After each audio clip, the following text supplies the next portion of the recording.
Alright guys, so today is Monday, March 15th. Unfortunately, I will not be able to be in class today, so I do want to make a video to show you guys what you guys will be doing today.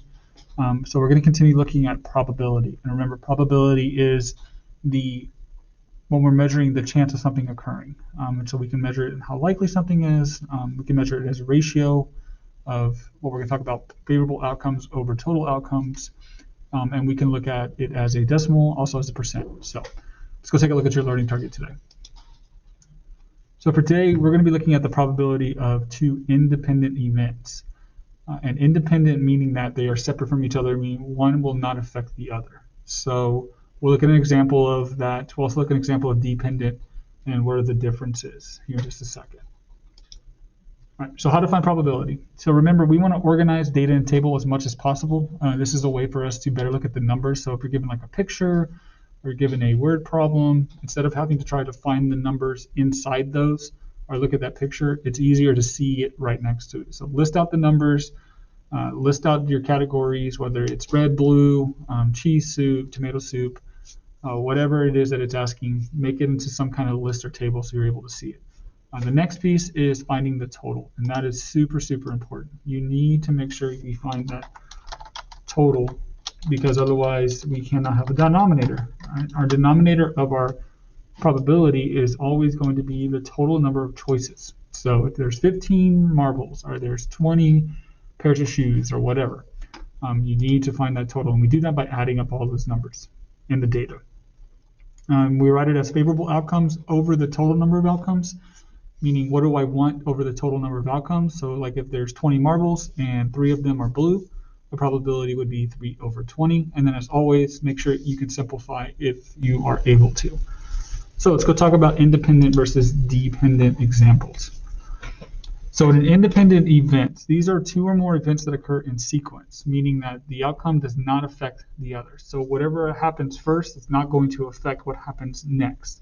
They are completely separate of each other. They have nothing to do with each other, even though they may be about the same data. The events actually don't affect each other. Versus a dependent event when they actually do affect one another. We'll talk about dependent a little bit here, but not too much. We're going to spend more time talking about independent events. So let's look at an example.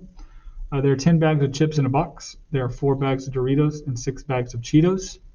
What is the probability that I will choose a bag of Doritos, replace them because they're gross, I know, and then choose a bag of Cheetos? So we're looking at these independently, and the word replace here is going to be super important.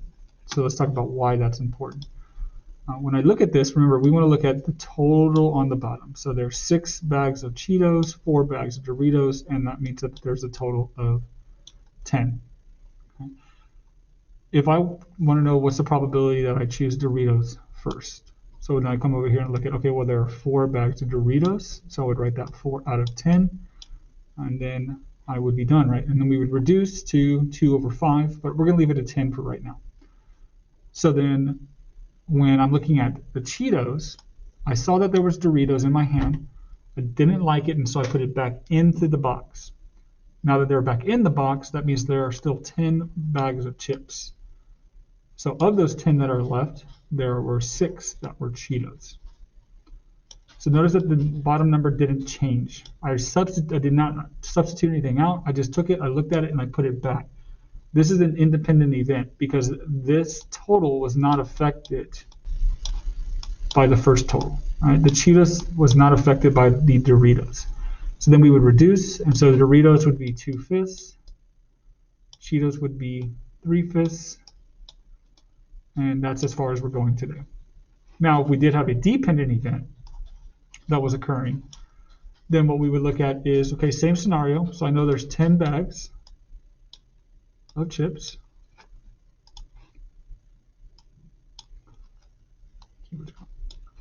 10 bags of chips. And of those 10, 4 were Doritos. Let me write up here.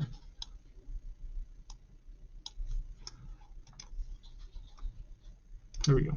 10 bags and 4 were Doritos.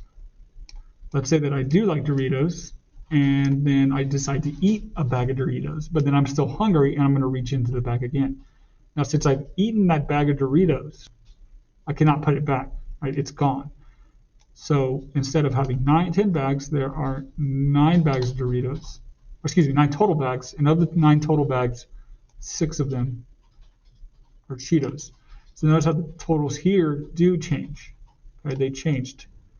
It went 1 less. We call this a dependent event because this number is dependent on what happened here. I had 10, I ate 1, now there's 9, so it changed. And then we could reduce to 2/5 and 1 2/3.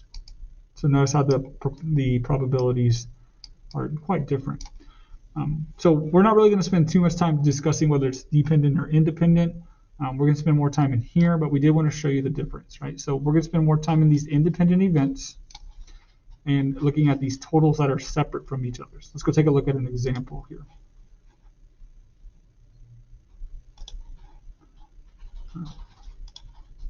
So we have 2 number cubes, so they are independent, right? Because whatever I roll in this blue one is not going to change what happens on red. So if I roll a 1 on blue, it's not going to mean that I'm going to roll a 3 on red. If I roll a 4 on blue, it's not going to guarantee that I roll a 6 on red. They are 2 separate events. They are independent of each other. They do not affect.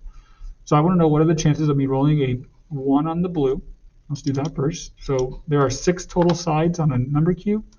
One of those sides is a 1. My numerator is 1, which means I am simplified as far as I can go. So I have a 1 in 6 shot. Now let's look at red. Because it's separate, right? This 1 in 6 does not affect what happens down here. Multiple of 2 is another way of saying an even number. So I've listed out the numbers here for you on a number cube, 1 through 6. So out of the 6 total possibilities of landing on a number, 2, 4, and 6 are multiples of 2, even, so that's 3. And that does simplify to 1/2, because 3 is half of 6. So that's looking at 2 independent events that are separate of each other. But what if I only have 1 set of data? And then how do I determine what to do from there?